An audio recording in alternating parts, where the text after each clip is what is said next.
Welcome back to Aaron and Ellie on Kirby Drive. My name is Aaron. Ellie is currently at the hospital right now. Everything's okay. She's just, doing a shift again. I know, unbelievable. But it is Nurses Appreciation Week, so shout out to Ellie. Thank you for all you do. Everybody let her know in the comments that we appreciate her and all the nurses who give up their time to make sure we're all taken care of whenever something goes wrong. But that's where Ellie's at right now. We're doing another solo pod, so I'm going to try and keep it a little bit brief today just because it's already 11:17 and I have some other things to get done around the house. But big news that we're going to talk about more next week when Ellie gets back is that the WNBA actually begins their regular season next Tuesday, May the 14th. Right now they're in the middle of cutting down rosters. It's been a bit of a touchy subject in recent years just because there's more talent than the league can really sustain at this level. NBA rosters are 15 players deep, and there are 30 teams in the NBA, so that's almost over twice as many. That's definitely over twice as many players that can be rostered in the NBA than can be rostered in the WNBA. Obviously, that means that people who may not have had the best college careers or may not have been the most highly touted prospects don't really get the opportunity to try and work hard at their craft and make a name for themselves here in the States. They have to often go overseas to continue their careers, which is not really ideal. I mean, we saw what happens with people like Brittany Griner whenever they're forced to play overseas, and they have to deal with so many different laws and customs, and then they can also fall trap to becoming political prisoners, right? So it's not the best situation. It would be great if we had a really robust league with a lot of teams, a lot of opportunity for people to play here in America, where most of them are from. So that being said, there is a concerted effort by the league to expand from 12 to 16 teams before the year 2028, I believe.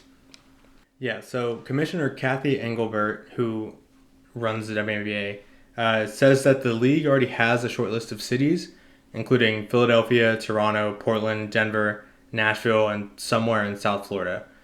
Now, what you'll see missing there is the city of Houston, which I think is frankly unacceptable, right?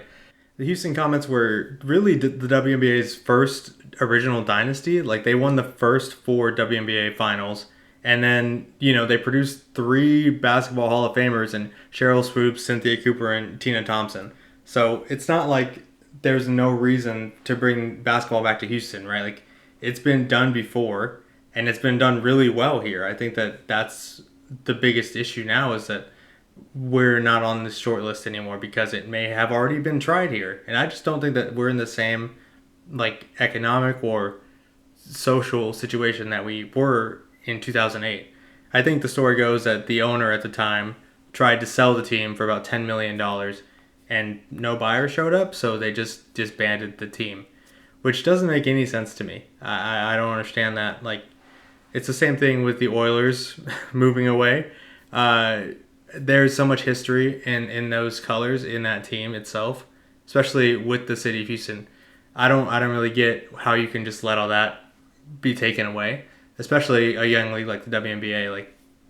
You'd think that somebody would have to step in and say, well, we can't lose what little part of our history we have, right?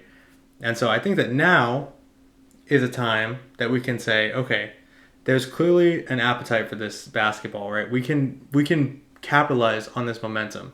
And I think that's exactly what the Rockets owner, Tillman Fertitta, is planning on doing.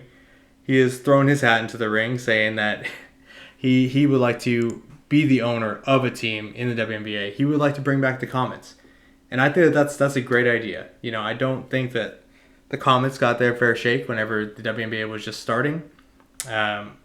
And I think that would be something that we could really rectify by bringing them back to Houston, giving them another chance in the city that loved them so much, and introduce a whole new generation of people to women's basketball here in Houston. So if you guys would do me a favor, keep on the NBA, the WNBA, anyone who has the power to make those decisions, the mayor of Houston, write letters to your local representatives if you're in the city. Do whatever you can. Get the word out. Let them know that you would want to see the Houston Comets come back. That's what I would ask of you. I think that it's a great opportunity for more basketball that is of high quality to be played in Houston, and I think that's always a good thing. I certainly want more opportunity for a lot of these women who are really good players, but there's just not enough space for them. And I don't think that that's something that should be happening anymore, right? I think we're past that now. So let's just continue to band together, and I think we can really make this happen, right? Okay, bring back the Houston Comets. That is what we want to do. That's our goal. We can do this as a podcast and as a city. I think we can do that. So that's what I'll start with there. As far as like the games that are going to be happening on May 14th, while we wait for that to happen. So the Liberty are going to take on the Mystics. The Fever with Caitlin Clark are going to take on the Sun. Those will be at 7 p.m. I believe. And then the Lynx are going to take on the Storm, and the Mercury and the Aces are going to play as well in the 9th spot. The Aces are defending champions, and I'm excited to see them play. I'm excited to see what Asia Wilson and Kelsey Plum can do. I'm really excited to see what Kelsey Plum will do after she's recently gone through her divorce, which is really tough. Apologies to her, but I know she's not the type of woman to just, be upset and hang her head and all that. I know she's going to come back stronger, and I wouldn't want to be the one playing her this season for sure. That being said, the Aces roster is set. I think that's what I started talking about when I went on this rant. But their roster is set. It's finalized. Kate Martin and Daisha Fair, 2 players who were drafted this year, both made the final 12. So good for them. The rosters aren't final, I suppose. Final cuts, I believe, happen on May 13th, but they're already at the requisite 12, so they don't have to cut anyone else. There may be some more moves that happen between teams, but as of right now, they have a roster that they can move into the regular season with. So congrats to Kate Martin and Aisha Fair for making the team. Really exciting stuff. I know that Kate Martin was a really good player at Iowa with Caitlin Clark, and I know she was even surprised to hear her name called at the WNBA draft, so really happy that she gets a chance to continue to work on her game and prove that she belongs in the league just like Caitlin does. So that's really cool. But yeah, really excited for the WNBA season. We will do a full preview and a recap of the first couple of games on next Friday whenever Elle gets back. But for right now, we'll just wait and see what happens with the rest of the roster cuts. Moving on, we'll talk about the NBA now because the playoffs are happening. The Suns have fired head coach Frank Vogel. Okay, I don't know if that's the answer. I guess, right? The NBA does this thing where really there's probably like 36 to 38 coaches that are available / active in the league at any one time. They just kind of move around whenever organizations need a reason to blame something on someone. So it really doesn't make any sense to me. I guess it's just about that time that Frank Vogel goes. He's had other coaching positions. I'm sure he'll get new ones. I think they're bringing in Mike Budenholzer as their top candidate. I think that he was coaching either like the Hawks or the Bucks like 3 years ago. I think these guys, I don't really even know how, respectfully, as Elliot would say, I don't know how much of a difference like the coach makes on an NBA team. I think that there is an element to like roster building and like the attitude that a team plays with that a coach can instill, but I mean, there's only really 5 guys on the court, and there's only so much you can do whenever those guys take up so much space on the basketball court. So I don't know. There's not like, I don't know. Correct me if I'm wrong, right? But I feel like the way that these coaches get shuffled in and out, it almost just feels like that's just what you have to do after a certain point in the NBA. If you don't win a title, you just say, okay, this coach is not working. We'll swap him out with one of the other coaches that has been coaching for like the last 20 years. Cool. That'll work for now. And then maybe in 3 years we'll just have to fire him and he can go somewhere else in the league. Right? Like, you don't see that as much in like the NFL. A lot of times guys who get coaching jobs and flame out don't get a second chance. A couple guys here and there will get rehired if they had some success in their first job, but it doesn't really end up happening like that in the NBA, right? Like, you always seem to get these guys coming in and out. So we'll see if that fixes the Suns. I doubt it will. I don't think that's the issue. I think the issue is that they just don't have the personnel and they don't have a way of getting more personnel unless their superstars are willing to be let go. But yeah, moving on to the teams that are actually still playing. The T-Wolves and Nuggets series is actually crazy. The Nuggets won the title last year. Very, very, very favored to win it this year. I think people were predicting a Nuggets and Celtics final with full confidence. Like, I don't think that anyone saw anyway that anything other than that would happen. And all of a sudden, the T-Wolves are up 2-0 against the Nuggets, and both of those wins came on the road. So now the Nuggets have to travel to Minnesota to play in games 3 and 4. Game 4 could possibly be an elimination game for them, and they're really like looking like they're on the verge of getting swept by the young up and coming Timberwolves. I am very excited to see what else the Timberwolves have in store because they are just so fun to watch.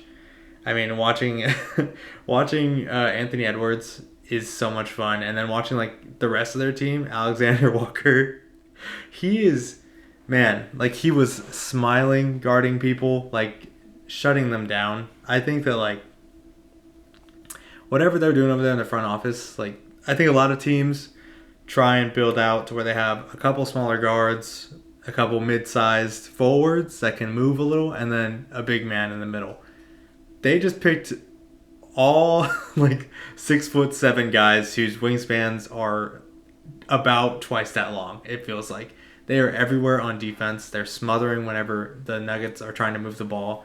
Honestly, like it was a bloodbath in game 2. People were getting so upset. Jamal Murray, who plays for the Nuggets, he threw what looked like a towel at the ref because then it felt like the Nuggets were getting called for everything, and the T-Wolves were not getting called for anything. The Nuggets were not getting any fouls called for them whenever they were trying to put up shots. They were losing the ball. They were committing turnovers that were uncharacteristic. They were clearly very flustered by the T-Wolves defense, and I mean, very frustrated that they were getting embarrassed in their own stadium. So I can understand the frustration building a little bit, but I think it boiled over a little too much in Jamal Murray's case. He went to the bench after a while, and I guess at first appeared to throw like a towel. Didn't really go anywhere. But he was like almost very clearly aiming at the ref. And then next he threw like a heat pack directly at the ref.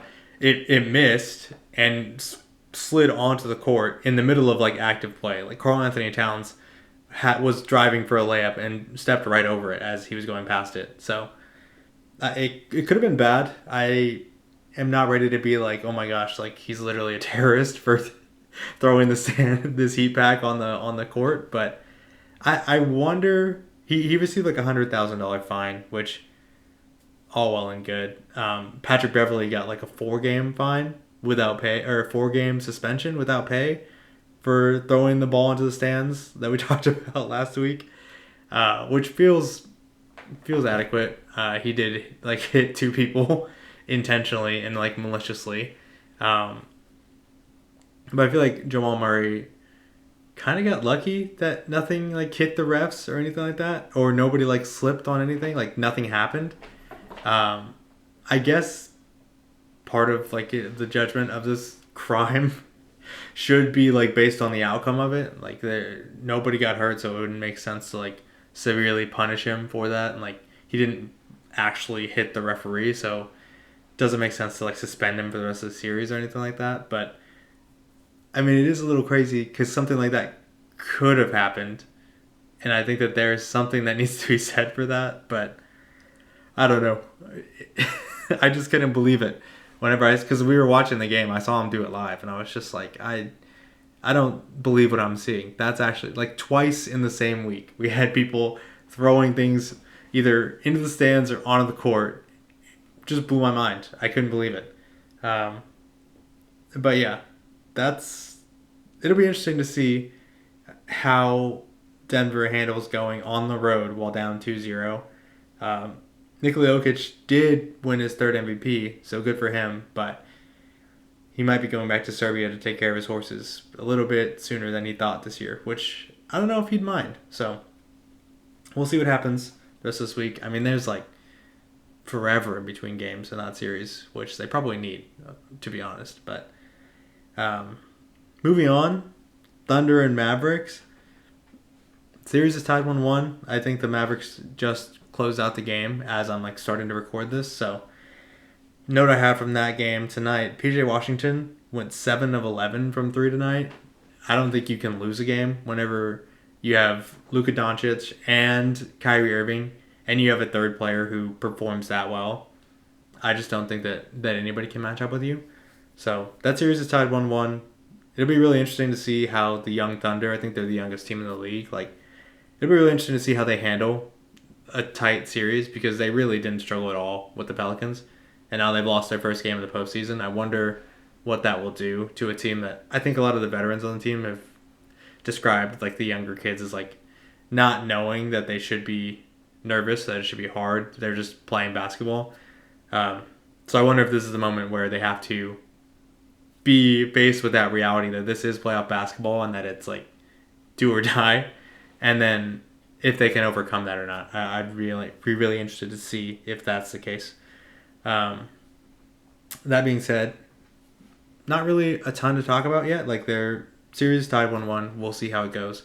Maybe it'll be over by next week. Maybe not. But we'll talk about it more then. Now the Knicks and the Pacers. The Knicks are leading 2-0.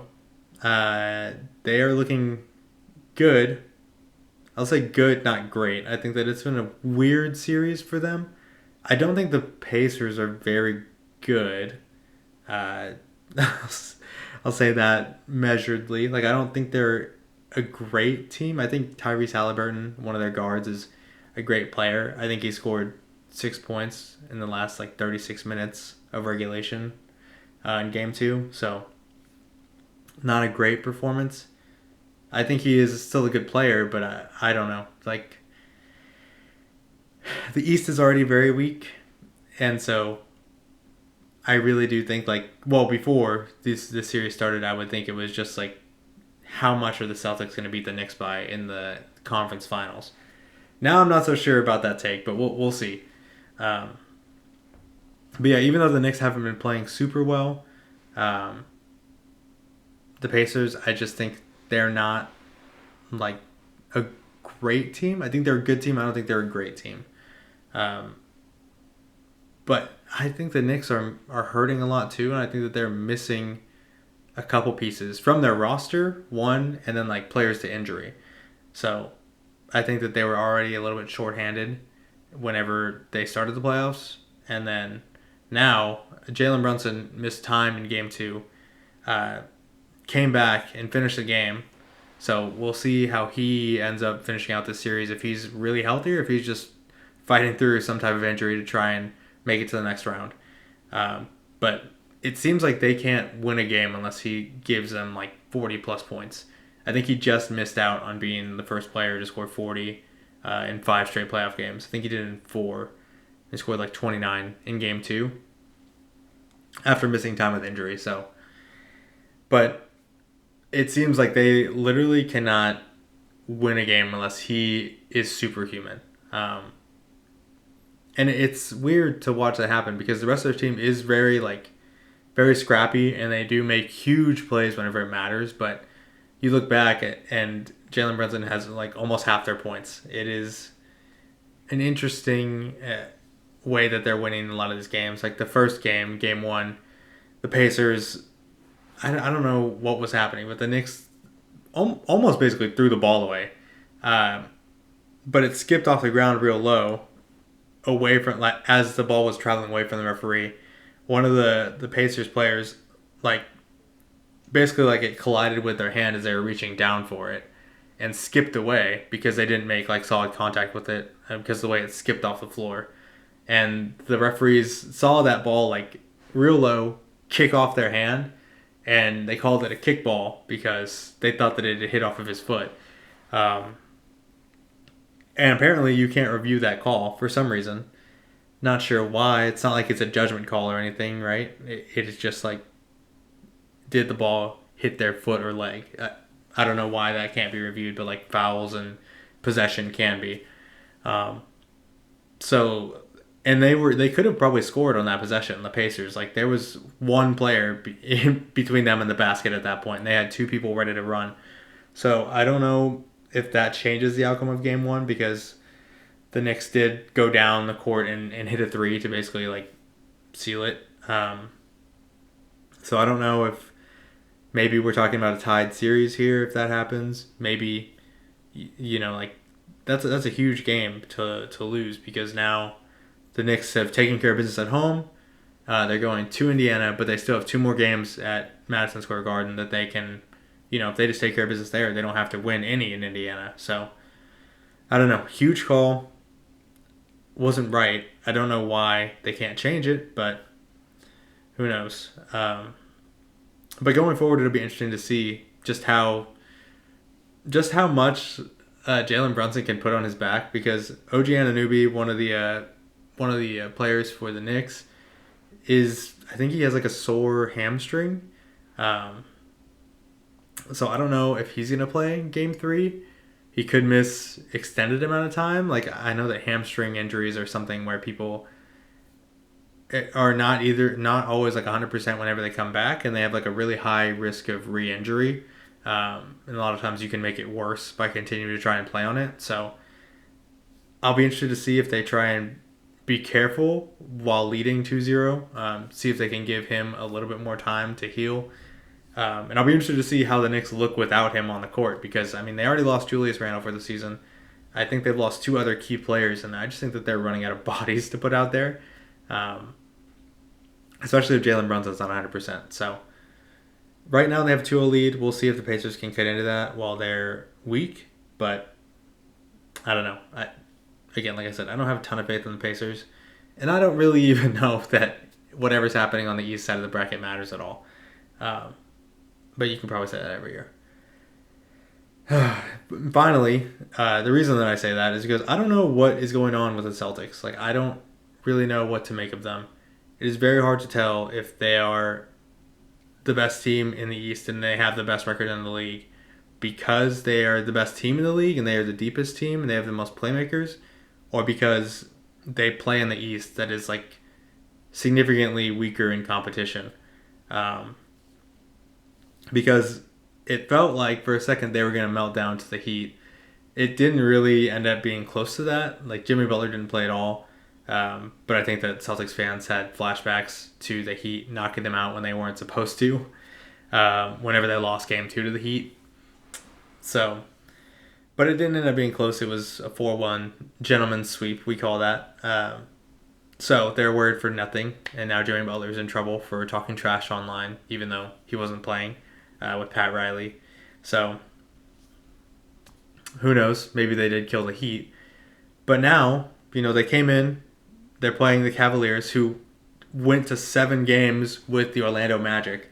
No shade on either franchise, but, like, these are not, like, star-studded teams. Okay, like, the Magic are very young, very inexperienced, and they have good players, but they are not a team that you can go to 7 games with and then be taken seriously against the presumptive Eastern Conference champions, right? Like, the Celtics are supposed to be the best team in the league. If you're struggling with the Orlando Magic, I don't think that people are going to take you seriously against them. And so Boston came in and took care of business. They won by 25 Game 1. So you're thinking, okay, that's exactly what you thought was going to happen. I don't even know why we are, like, airing these games. Just give Boston the series and let's move on. But then tonight, like, Donovan Mitchell went crazy for the Cavaliers, and they ended up winning in Boston by 24. So Celtics won Game 1 by 25. The Cavs won Game 2 by 24. I don't know what to make of that.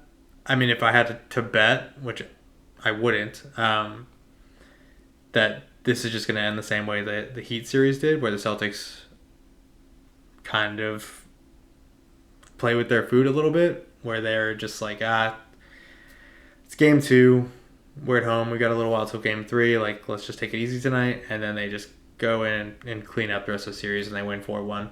That's what's probably going to happen if I had to put money on it, but I don't know. Like I've seen crazier things happen. I've seen the Celtics collapse in worse ways. So I think it'd be really funny if they did lose to Cleveland. There's nothing I love more than watching teams that have like historic championships that number in like the double digits lose in the modern era, because it's so funny to me to watch people who are 15 years old cope and brag about trophies that were won whenever their parents weren't born yet. It is so funny to me. One of my favorite things to see online. So I think it'd be really funny if the Celtics lost, but I don't think they're going to. I think Cleveland is scrappy. I think that they don't want to be done yet, but I don't know. I think that, like, especially if Kristaps Porzingis comes back for the Celtics, I think that they'll be taken care of pretty handily. But who's to say when he'll be back, and who's to say? Maybe the Celtics will go out here, and then I really have trouble believing in anyone from the East, because as good as the Celtics are supposed to be, I mean, the fact that they're dropping games to teams like the Heat and the Cavaliers, I don't know, man. Like, it used to be, can they beat the Nuggets? I don't really know. Maybe. Like, the Nuggets are struggling with the Lakers. But now it's like, can they beat the Timberwolves? Because the Timberwolves are demolishing the Nuggets. They demolished the Suns. I don't think that you can play like the Celtics have been playing and be competitive against the Timberwolves, honestly. So I think if they really want to make a run at it and not just be Eastern Conference champions or whatever, I think they need to step it up, because right now, I don't know if anyone's stopping the Timberwolves. So we'll see how that all pans out. Right now, we've got 2 games played in each series. Looking forward to see how that plays out. Last thing I'll talk about today is something that, like, drives me crazy whenever it happens to me. But A&M has been putting ads on a lot of my streaming services targeted to me and my wife, because we both went to A&M. They're putting ads for their NIL fund, which is so crazy to me, right? Because, like, I attended A&M. I paid tuition every year, however much it was, $20,000 every year or whatever. Elle paid tuition, $20,000 every year. We've served our time. We've given the university like almost $200,000 combined. I don't know how much else they want from me. Like, they are running ads that say, like, help us build like the future of A&M athletics or whatever, and they're asking us for money to donate, I suppose, so that they can give it to like high school seniors to come and play for their teams. I think it's a bold strategy, right? Like, sometimes they call me from like the former Students Association, and they're like, "Hey, would you like to donate?" I still say no, but like, I probably would feel better about doing academic scholarships. But like, it just blows my mind that they're literally out here like begging. I don't know.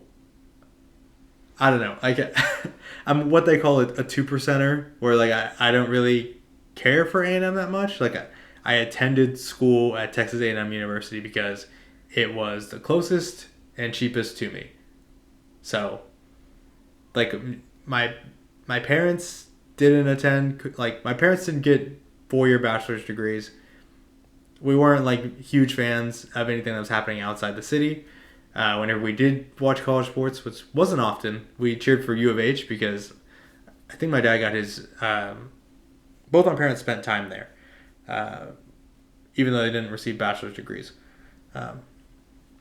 So when we would watch college sports, that would be the team that we cheered for. It was easy because I was from Houston, right? I cheered for Houston teams all my life. U of H is in Houston. That's the team I cheer for. It's the team I still cheer for now whenever I watch college sports. But yeah, like, I'm not like a diehard A&M fan. I don't think that I ever will be. But also, like, A&M athletics is not like their records. Their performance history is not good, right? They are disappointing every year. And so I don't want to give them like any amount of money so that they can go from 8-4, from 8-5 to 9-4. That's not what I'm about. It just took me by surprise because I don't think I'm the type of person, and they should know this by now, right? But I don't think that I'm the type of person that they should be marketing to. Like, I've been graduated for like 2 years, not even. I haven't been working for 2 years yet. What money do you think I'm going to be able to give you so that you can give to somebody who's not going to play well on your team? Like, where? How disrespectful is that? So yeah, A&M, stop sending me that. It's annoying, and I'm trying to watch my shows. And also, like, I just don't like. I think Tillman Fertitta could donate $10 billion to A&M. I don't know that their teams would be any good even after that. So certainly don't advertise your NIL fund to me because you're on your own. I don't know. Maybe you're cursed. Maybe that's what it is. But I don't think any amount of money is going to help. I've seen the donors that have come through. I think that they have done plenty to give money to the school. And it doesn't seem to be helping. So I don't know. My $20 is certainly not going to help. But yeah, that's what we'll end on today. Just stop sending me ads about that because I don't want to donate. So there's that. I mean, I studied biochemistry at A&M. My building was so old and not even on the main campus. Is in West Campus, and it was so run down. And it was like under construction my whole senior year basically. And then I like would go into the football facilities, like go to Kyle Field, go to all the areas where like these donors would walk through a lot. And they're like sparkling and perfect and gorgeous. So I think you've got it figured out. I don't think that you need anything from me because I was over in like a rundown laboratory on the far side of campus when I was there. I think you're good. I think you got it figured out. I think you've got your money allocated where you think it's important. So good for you. Don't call again. But yeah, that's it from us this week. Remember to let Elle know that we really appreciate her. Shout out to all the nurses out there during Nurse Appreciation Week. Go get your deals. I think Ellie went to Zaxby's one day and got like a free meal or something like that. I don't really know any other places, so yeah, be on the lookout for that. And we'll see you guys next week. Ellie will be back next week. We'll talk about the WNBA. We'll talk about the rest of the NBA playoffs. Hopefully we'll be talking about some NFL minicamp stuff. I don't know when that all starts, but hopefully we'll start getting into that. But yeah, thank you guys so much for tuning in. We'll see you next week.